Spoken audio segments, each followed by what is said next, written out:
I have worked in 74 countries. So I've taught people in Chinese before. As a matter of fact, I live in Singapore. I worked in Hong Kong, and I moved to Hong Kong in 2000. So I've been permanently living in Asia since 1996. And the things that I teach do not have to do with the words that you say. Now, there are two parts of communication. So there's the what you say and the how you say it. Now, obviously, I can't coach you how to write a speech in Chinese. I would be useless at that. However, the how you say it has 5 key areas you need to master. Number 1 is what you do with your body. The next is what you do with your voice and how your voice communicates your message.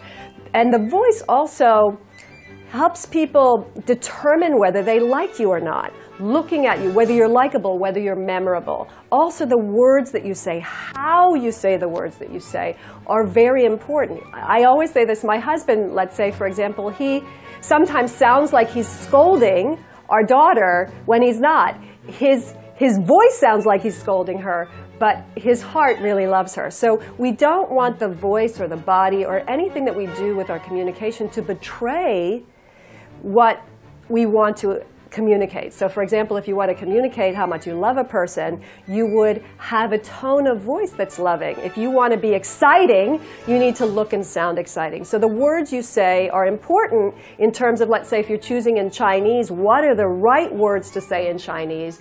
But what's more important and what people remember is how you say those words and how you get your intention across. And are you authentic? Again, we talked about being humble. Being humble in Asia is really important. Assuring trust. So when we look at communicating, you need to communicate clearly. You need to embody leadership. You need to look and sound like you know what you're talking about. And you need to assure trust, whether that's in business or whether that's in your personal life. So I said there's the body, the voice, the words and how you say those words and how you bring those words to life.